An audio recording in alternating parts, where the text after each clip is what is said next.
Welcome to the road to growth, success of an entrepreneur. We've raised the bar. Learn firsthand from successful business owners and create your own path to success. I'm going to show you how great I am. It's time to hit the road to growth with team lead of the Enriquez Group, Realtor Vinny.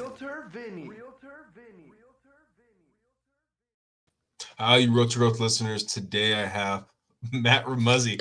Oh my God, third time the charm. That's how it is in everything you do. Third time's charm. All right. Got it right. He is the founder of CapForge. My gosh, man, crushing it. All right, so bookkeeping. I mean, I know it's more intensive than that, but this is a question I've started to ask a little more. If you were in an elevator, what's your elevator pitch? I mean, how would you describe yourself and your company? Yeah, so CapForge is a bookkeeping firm that's a little bit different than most. We're really focused on customer service. Your typical accountant is not, they're good with numbers, but they're not super people oriented, right? They're not great at getting back to you. Something we hear all the time is, I emailed my bookkeeper 3-4 times. It took them a month to get back to me. And then when they did, the answer wasn't even what I asked, right? So we're very customer service oriented, reactionary to your inquiries. We get back to people right away.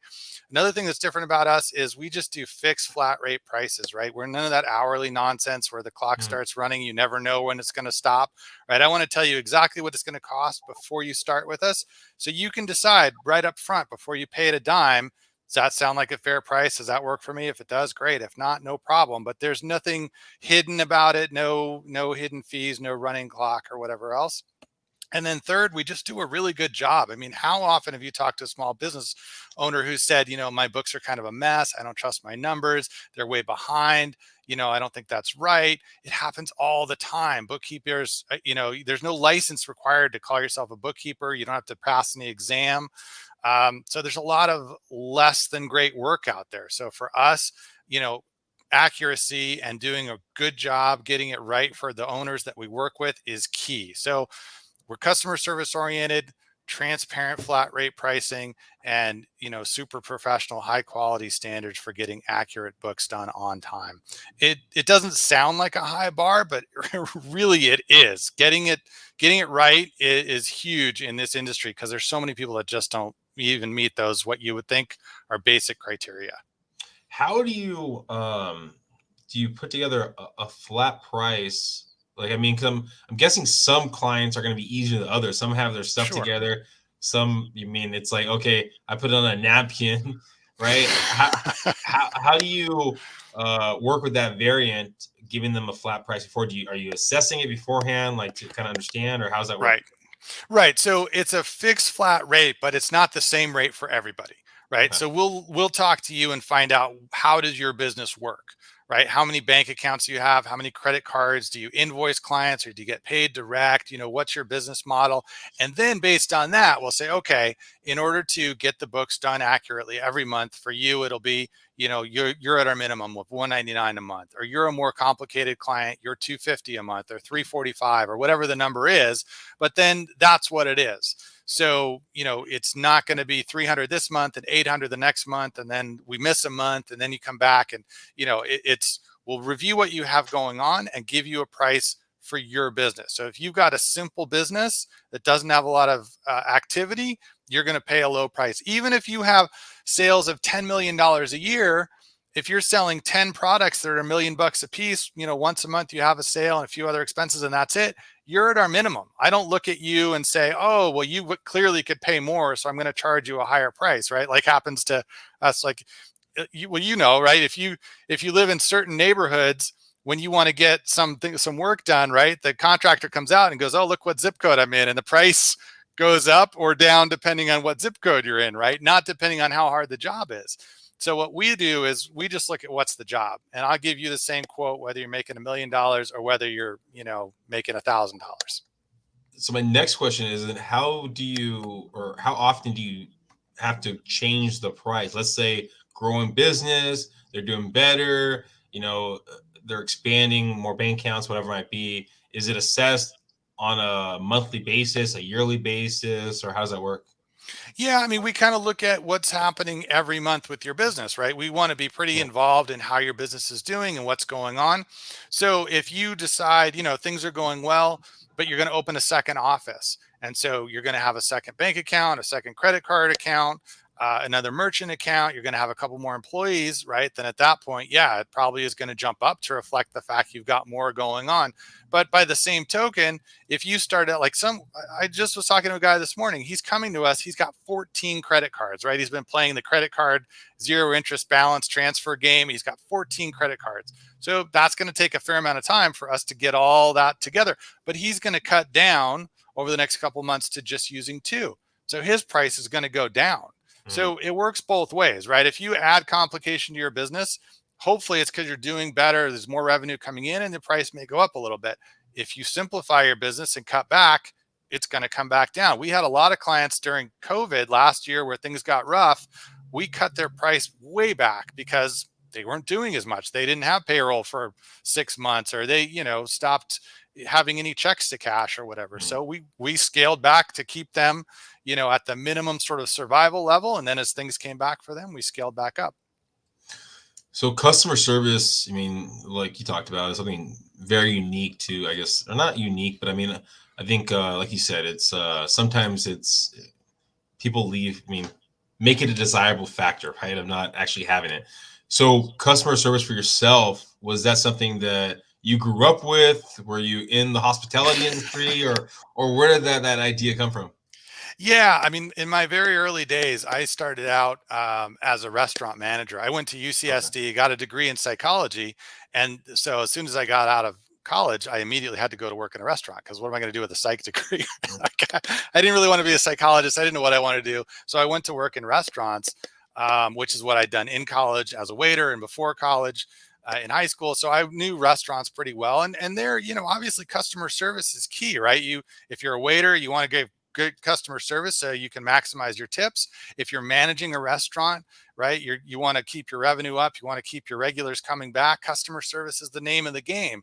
So it was sort of shocking to me going into other industries, getting involved in business in other ways, to see how little attention people paid to customer service, and really trying to give that wow experience, and really having people say, at the end of working with you, man, I'm so glad I met you. I'd love to tell my friends about you.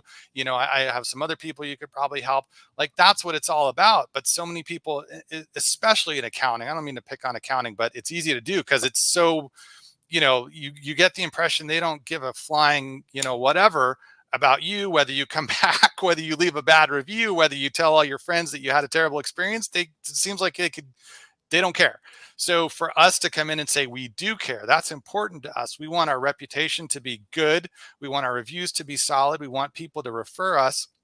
It was, sort of groundbreaking in this space. And as a result, we grew from me doing it out of my spare bedroom to me now having an office with 55 employees across the country and over 1,000 clients. And, the number one comment we hear is people really like working with us. And the thing is, it's not because they think that we're amazing at accounting. Like, they hope we are, and it turns out we are, but really they can't tell, right? They're coming to us because they don't know accounting. They need help with it. But what they like about us is we're very friendly. We're easy to work with. When they call us, we get back to them. When they have a question, we answer it. If it seems like they didn't understand the answer, we'll try and answer it a different way so that they can end the call feeling like, man, they really got what I was trying to, what I was struggling with and what I was trying to figure out, and they helped me through it. That's what clients remember. Not that, I added up all their numbers and got the right total, right? They're expecting that, but that customer service piece is really what makes us stand out.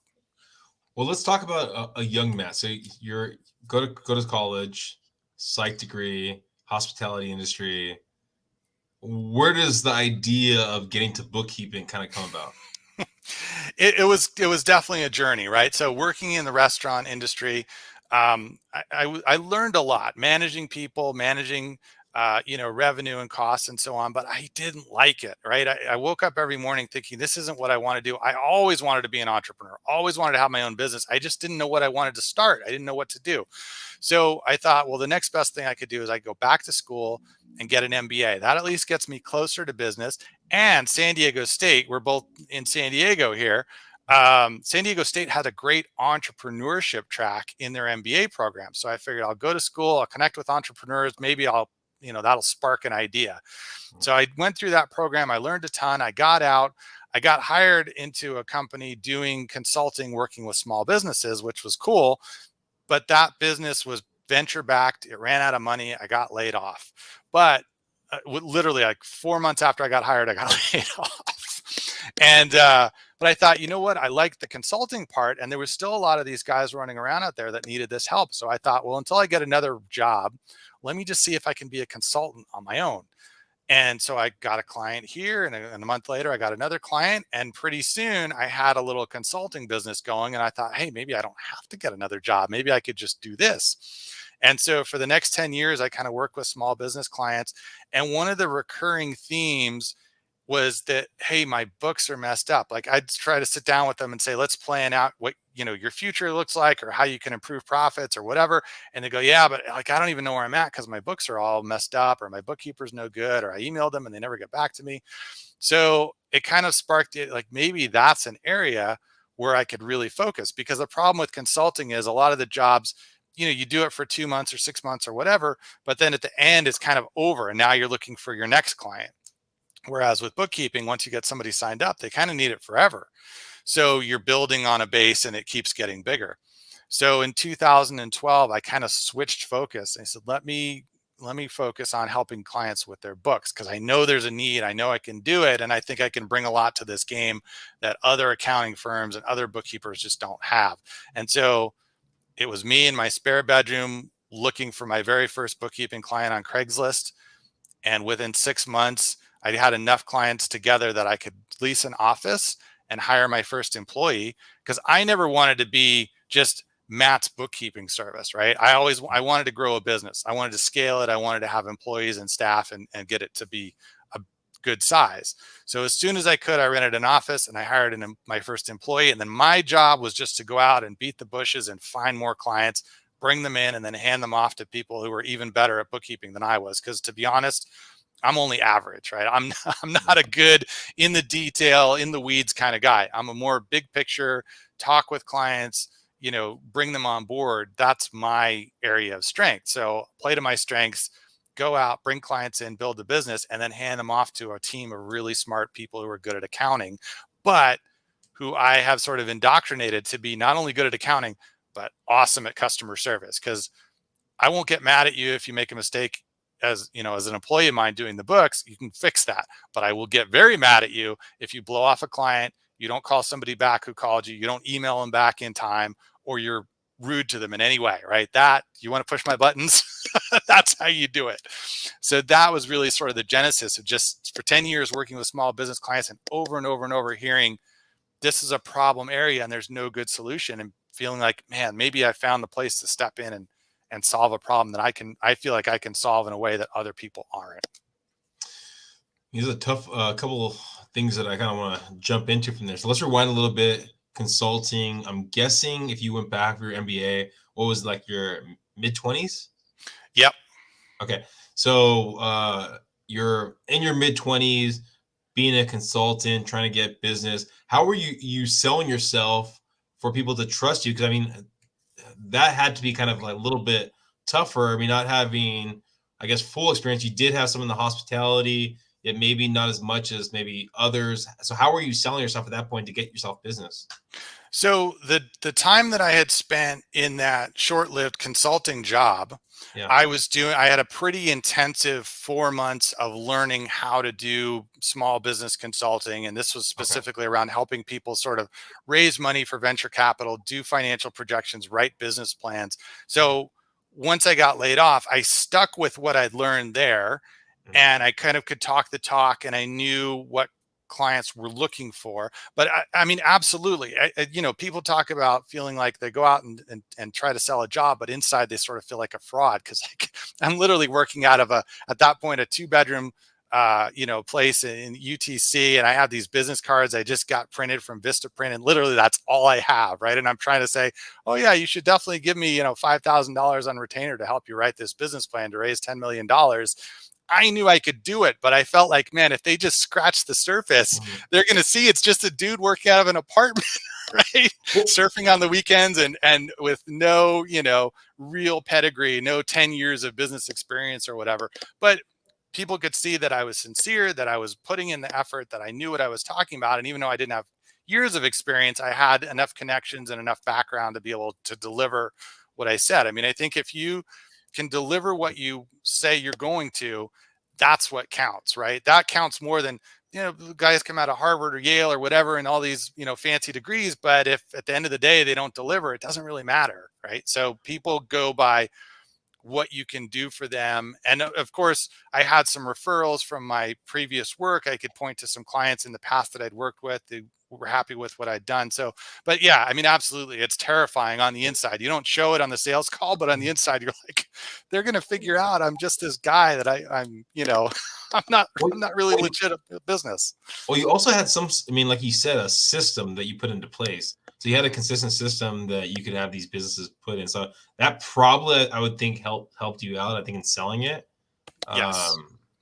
So as you're kind of building for this business, you had kind of a system in place. You bring people in. Now the bookkeeping, how much training? I know you said it's not that hard, I guess, to get into it, but how much training went into it when you first got into bookkeeping? So I had, accounting classes during the MBA program.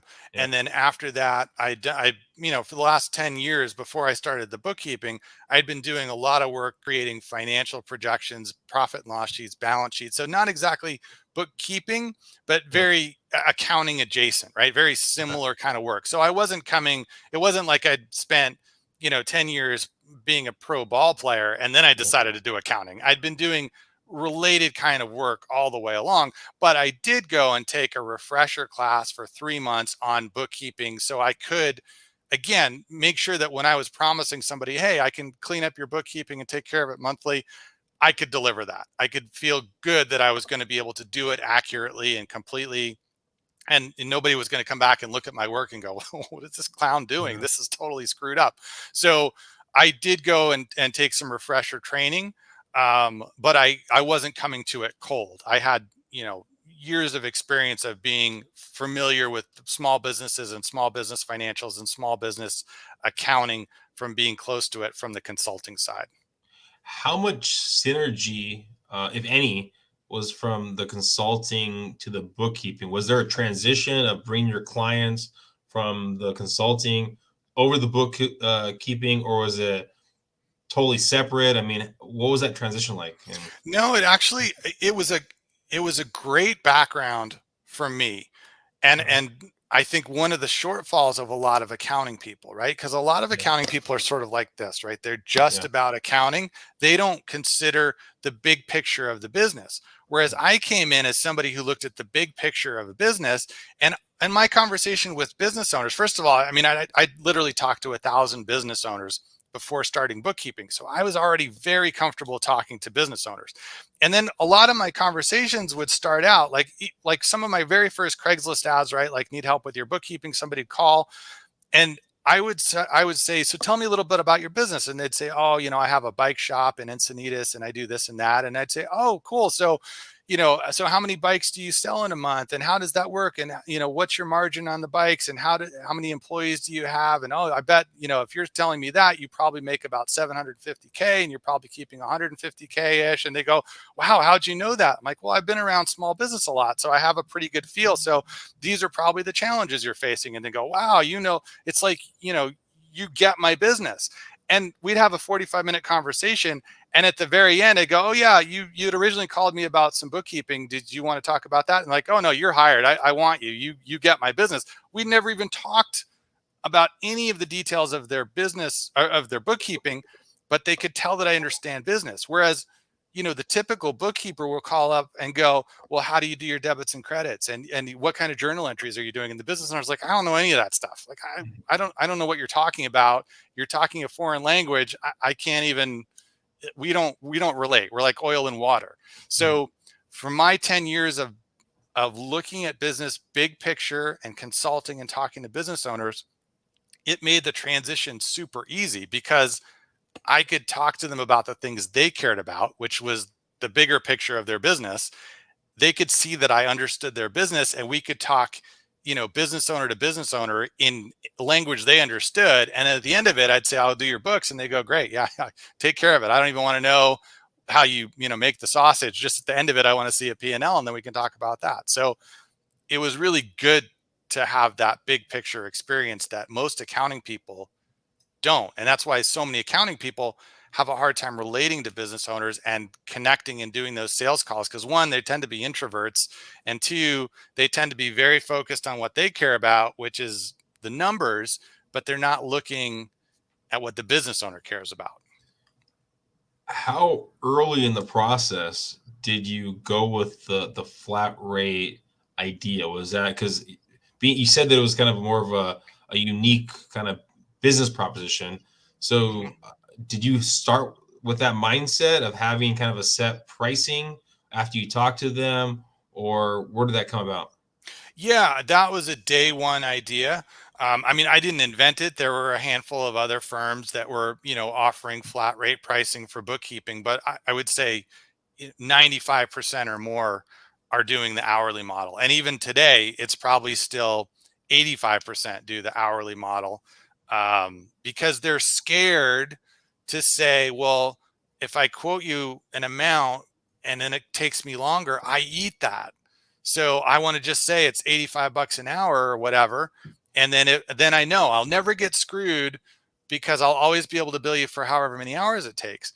But on the business owner side, it's always like, well, how do I know you're not just a slow typer, right? And it should take 2 hours, but you take 3 because you're taking too long, or you're, going to a level of detail that I don't really need or care about. I'd rather know up front. It's 300 bucks a month. Okay. I know for 300 bucks a month, I know what I'm going to get. I'm good with that price. That's it. If you can do it in half an hour, I don't care. If it takes you 10 hours, I don't care. I'm just going to pay 300 bucks. I'm going to get what I get. And that's a much more comfortable decision for a business owner to make than to say, okay, you're telling me 85 bucks an hour, but you can't tell me how many hours or put a cap on it or give me a range even. That's an uncomfortable decision to have to make. So I knew, just from sales in general, right? You want to reduce the friction for somebody to say yes, right? So if they have to worry about how many hours are you going to charge me for, that's a friction point. It prevents them from just saying, yeah, let's do it. If I say, here's the price and I'll live with it if you'll live with it, and they go, oh yeah, all right, that sounds fine, let's do it, then I just know I have to get good at making sure the price I give them is going to work for me.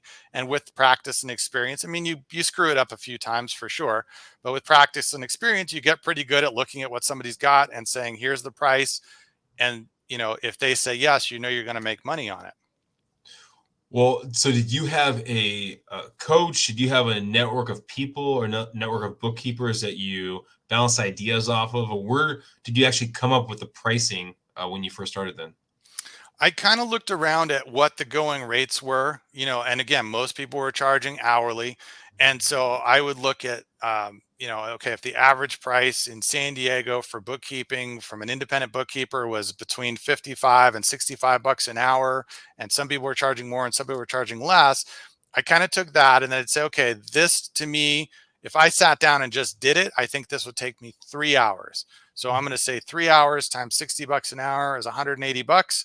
But to be on the safe side, maybe I rounded up, I call it 190 or 199, right? And then the client says, okay, 199, that sounds fine. And then if it did end up taking me 4 hours the first month, I figured I'd make it up the second month. I'd get a little faster and whatever. And I knew too, I could hire a bookkeeper as an employee for between 15 bucks an hour and 20 bucks an hour. So if I'm quoting it as if it's going to take me 3 hours and I'm estimating it's 60 bucks an hour, but I can hire somebody for 20 an hour, I know there's margin in there for me to cover the costs of insurance and marketing and rent and all the other stuff I've got going on. So it was really just my best guess of how long it was going to take times what I wanted as an hourly rate.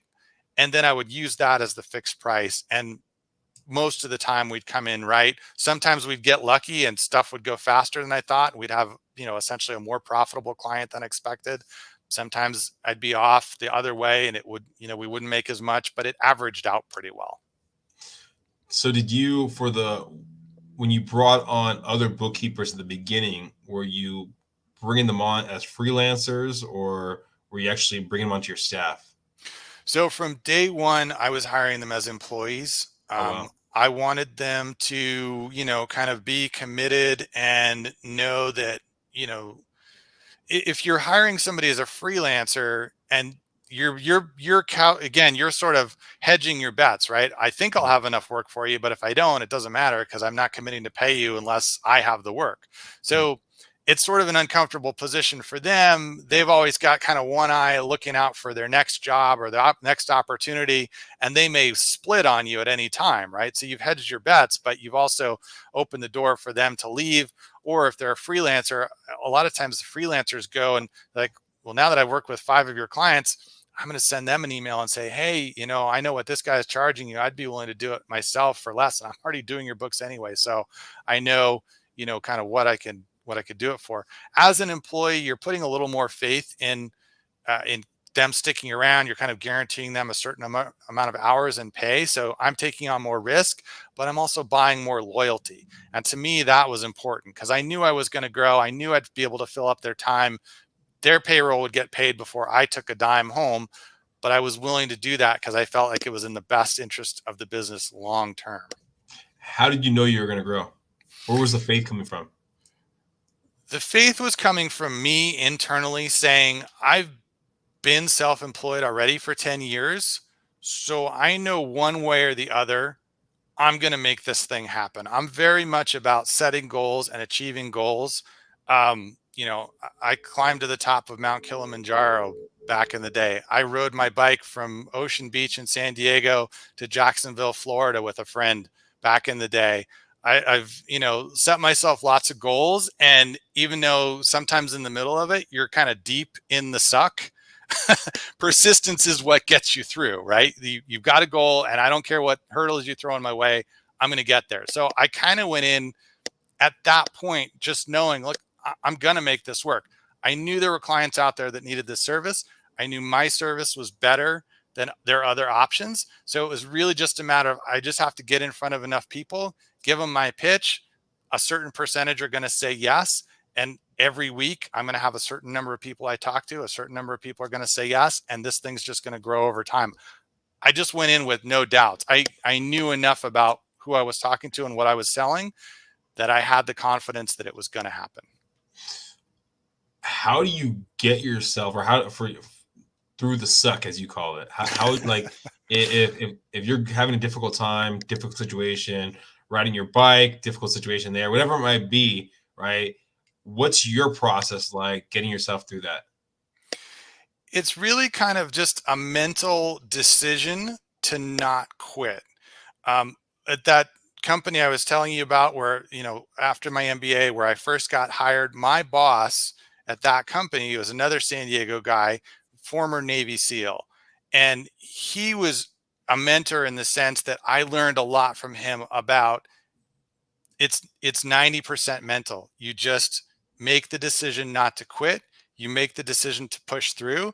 And then after that, there's no more noise in your head about, oh, this hurts, or I don't want to do this, or this is going to be hard. That door is closed. You just said, look, whatever it is, I'm going to push through. I'm going to get to the other side. At each step, once I hit that goal, I'm going to reevaluate. Maybe I set another goal. Maybe I decide I no longer want to be engaged in this particular activity, but that's after you've crossed the finish line. It's not in the middle where you're like, this hurts too much. This is too painful. I don't like this anymore. I'm going to quit now.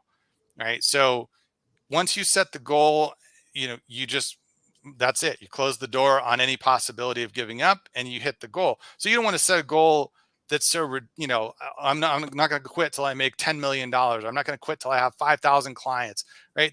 That's not reasonable. Things could change in that time. So set a goal that's reasonable to achieve, but then don't let yourself quit until you hit that. And so, you keep pushing. So like with the bike ride, right? From Ocean Beach, we started on the pier and then we ended up in Jacksonville with our bikes in the water in the Atlantic. My goal day one wasn't to get to Jacksonville, Florida. My goal day one was to get to Julian. And then my goal day two was to get to the Arizona border and so on. And you keep kind of saying, the more it's going to suck, the shorter you want the goal to be, right? So you don't have this giant amount of pain ahead of you.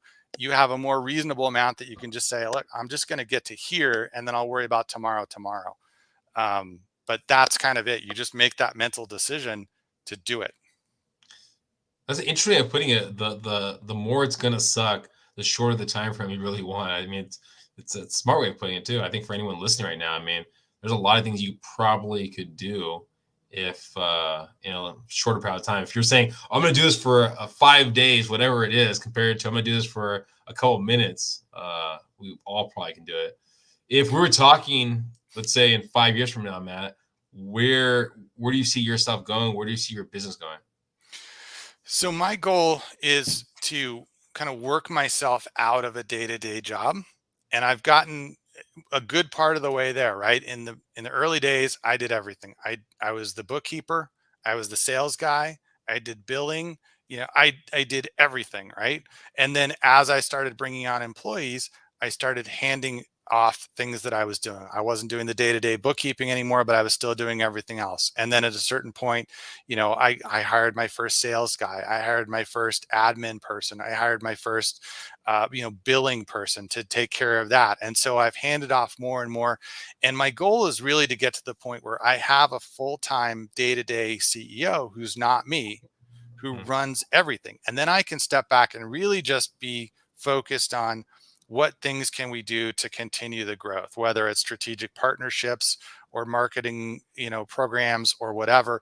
And that will be my role, but not as a full-time thing. I want to take time back and go climb some more mountains and do some more bike rides and enjoy life, right? Because the whole idea of work your ass off till you're 65 and then enjoy life is nuts, right?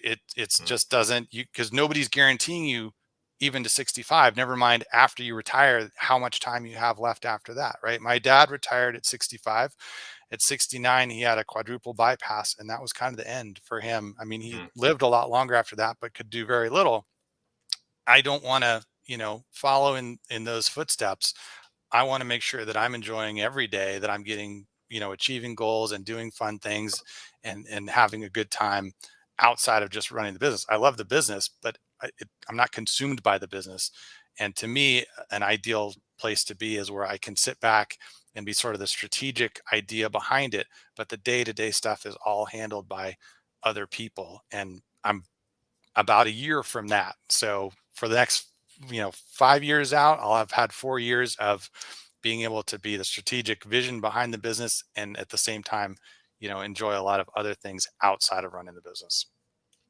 Well, first off, congratulations. Secondly, if someone's listening right now and they're looking to bring some customer service to their bookkeeping experience, what's the best way of them reaching out to you or reaching out to your team or finding out more information about you guys? Yeah. So, I mean, the best way to find out more about us is you can check us out online at capforge.com. That kind of tells you what we do, how our pricing works, all the services we offer. And then from there, you can either reach out. There's a contact page, info@capforge.com, or there's a phone number.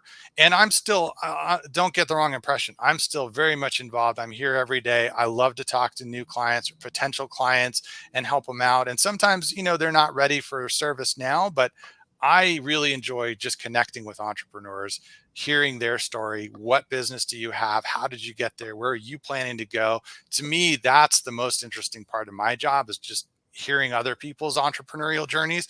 And then if we can be of service, on the bookkeeping accounting side, great. If not, no problem. Or if it's down the road, no problem. But I'm happy to talk to anybody. And if they need a little, inspiration or kick in the pants for their entrepreneurial journey, I'm happy to give them that. Or if they want some advice or mentorship, I'm happy to have that conversation too. That's great. Any last words, I guess, for maybe any entrepreneur out there? Any kind of thoughts from your many years of consulting to bookkeeping? Any kind of words of wisdom you might want to throw out? Yeah, I mean, the number one thing I would say, and this is not a unique thing for me. You hear a lot of people say it, but start now, right? If you really want to be an entrepreneur, you want to have your own business, start now. There's never going to be a perfect time. Don't wait till COVID calms down or the stock market hits a certain thing or what.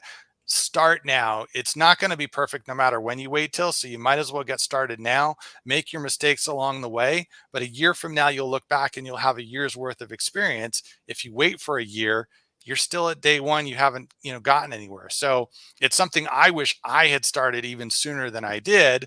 My whole life is a journey. I don't regret any part of it. I take something from all the different aspects, but in hindsight, I could have started what I'm doing now, 10 years before I did, or even more. So if you're thinking about starting a business or you're thinking about entrepreneurship, just start. Don't wait. Makes sense. Well, thank you for being here. Hopefully everyone listening got some great nuggets. It seemed, especially with you willing to give up so much of your time to help out any entrepreneurs and your team to go out there. Anyone listening, what does it take away to give up 5, 10, 15 minutes of your time to get an opinion, get some feedback, get some thoughts, and take the dive into entrepreneurship? Thank you guys. Please subscribe, please share, and of course, tell your friends. Bye, everyone.